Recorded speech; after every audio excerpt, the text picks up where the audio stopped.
जीवन में असफलताओं से सीखा हुआ सबसे बड़ा पाठ। किसी भी इंसान के जीवन में असफलता और कठिनाइयां आती ही हैं, लेकिन असफलता वही नहीं होती जो हमें नीचे गिरा दे, बल्कि वह एक ऐसी सीढ़ी होती है जो हमें अपने सपनों और लक्ष्यों तक पहुंचने के लिए मजबूती से चढ़ने की प्रेरणा देती है। आइए एक ऐसी कहानी सुनते हैं जो हमें यह सिखाती है कि असफलता से डरने की बजाय उसे एक सीख के रूप में कैसे लिया जाए। यह कहानी एक छोटे से गांव के लड़के अजय की है। अजय का सपना था कि वह बड़ा आदमी बने, लेकिन उसका रास्ता आसान नहीं था।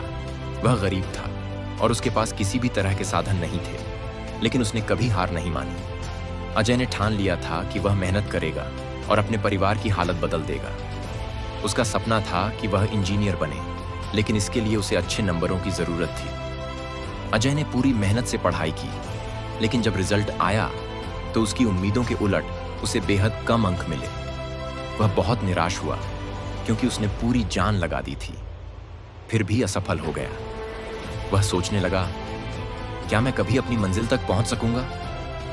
लेकिन उसके भीतर का हौसला टूटने नहीं पाया। उसने खुद से कहा, असफलता का मतलब यह नहीं है कि मैं हार गया हूं, बल्कि यह एक नई शुरुआत है। अजय ने इस असफलता को एक सबक के रूप में लिया। उसने सोचा, क्या मुझे मेहनत और रणनीति में कुछ बदलाव करने की जरूरत है? और फिर उसने खुद को एक नई दिशा में ढाल लिया।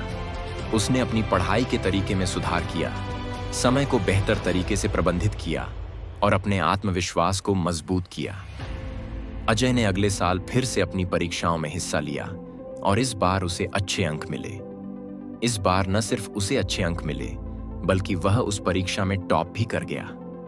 लेकिन यह सफलता उसकी मेहनत से ज्यादा उसकी असफलता से सीखी गई सीख पर आधारित थी। उसने जाना कि असफलता सिर्फ एक पल की हार नहीं होती, बल्कि वह हमें आत्मविश्लेषण और सुधार का मौका देती है।